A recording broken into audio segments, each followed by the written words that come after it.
ఇక్కడికి విచ్చేసిన ఆత్మ బంధువులందరికీ నా ఆత్మ ప్రణామాలండి. నా పేరు షేక్ మస్తాన్ అలీ. నేను 2017 ఏప్రిల్ 16వ తారీఖున ఆ రోజు మా బాబు పుట్టినరోజు సందర్భంగా ఇక్కడికి వచ్చారు. వసంత మేడం గారు ఉన్నారు. ఆమె మా ఇంట్లో బుక్స్ పెట్టడం వల్ల అది తెలిసి నేను వచ్చాను.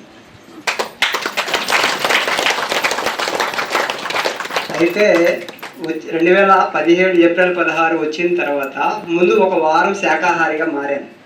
ముందు శాకాహారి అయిన తర్వాత ధ్యానం స్టార్ట్ చేశాను. డైరెక్ట్గా ధ్యానం చేయలేదు.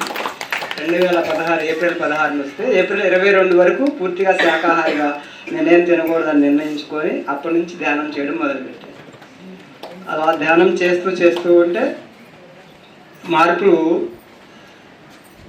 నాకు తెలుస్తున్నాయి కదా. అంటే సమాజానికి ఏంటంటే మనం వేరే ఏదో చేస్తున్నాం అనిపిస్తుంది. మాకు తెలిసిందని మీకు బాగా అర్థమయ్యేట్లు చెప్పాలంటే, మా నాన్న హాస్పిటల్లో ఉన్నప్పుడు మన ధ్యానులు అందరూ వచ్చి కలిసి ఇట్లా జరుగుతుందని చెప్పారు. మీ అబ్బాయి ఇలా చేస్తున్నారు, మంచి కార్యక్రమాలు చేస్తున్నారు, మంచి అబ్బాయి, మంచి బిడ్డను కన్నావమ్మా, మాకు ఇటువంటి బిడ్డ పుట్టలేదే అని మేము అతను చూసినప్పుడల్లా అనుకుంటున్నాము అని అన్న తర్వాత మా నాన్న దుఃఖంలో ఏడ్చేసి, నేను వాడిని తెలియకుండా ఇంత మంచి పనులు చేస్తుంటే వాడిని ఎన్నో అనరాని మాట్లాడినాను. దాదాపు ఒక అరగంట సేపు వెయిట్ చేసేసాను.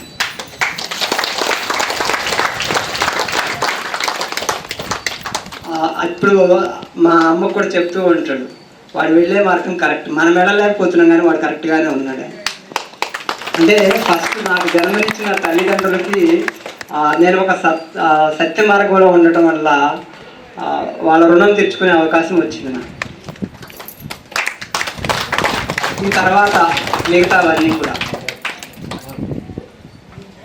మన ఆధ్యాత్మిక జీవితం అంటే ఎలా ఉంటుందంటే, దీనిలోకి రాకపోయి ఉంటే నా జీవితం ఎలా ఉండేదంటే, మా బంధువులందరినీ చూస్తుంటే నాకు అర్థమవుతుంది. ఎందుకు అంటే ప్రతి చిన్న విషయానికి అనారోగ్యం వచ్చినా, ఆర్థిక ఇబ్బందులు వచ్చినా, సామాజిక ఇబ్బందులు వచ్చినా, మానసిక ఇబ్బందులు వచ్చినా, ప్రతి చిన్నదానికి చాలా ఇబ్బంది పడిపోతూ బాధపడిపోతూ ఉంటారు.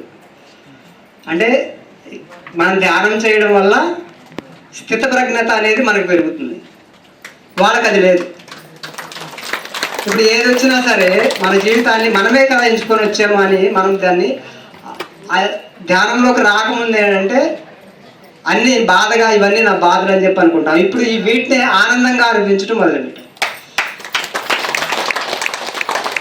నాకు తెలుసుకున్న ఈ మార్గాన్ని పత్రి సార్ ఒక మాట చెప్పారు, బోధిసత్వుడు కాకుండా ఎవరు బుద్ధుడు కాలేరని చెప్పారు. అన్నిటికల్లా, అన్ని దానాల్లో కల్లా గొప్పది జ్ఞానదానం అని చెప్పారు.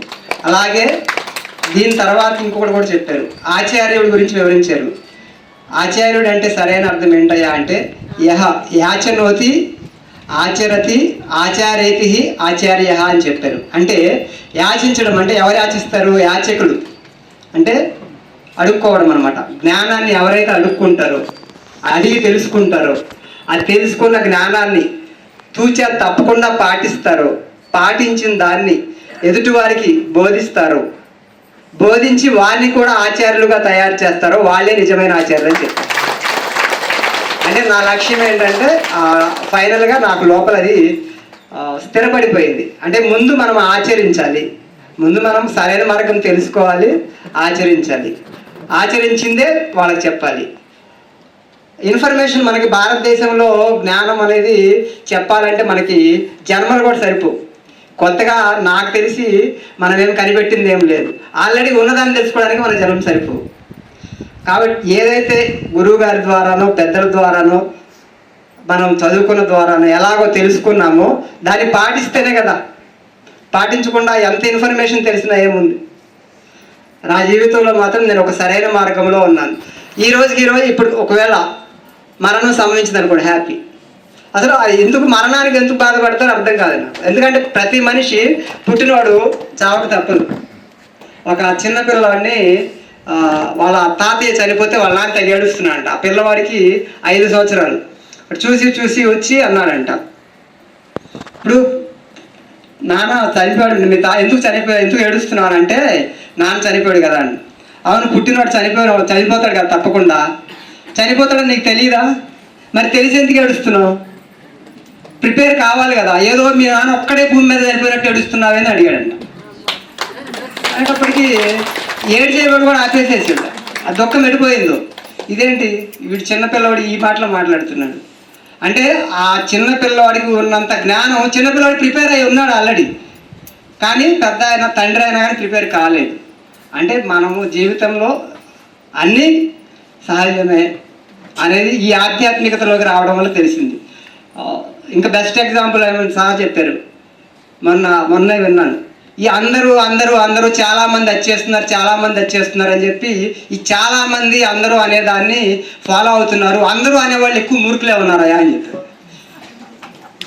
అందరూ అనేవాళ్ళు చాలామంది ఎక్కువ మూర్ఖులుగానే ఉంటారు, కొంతమంది సన్మార్గంలో ఉంటారు, సత్యంలో ఉంటారు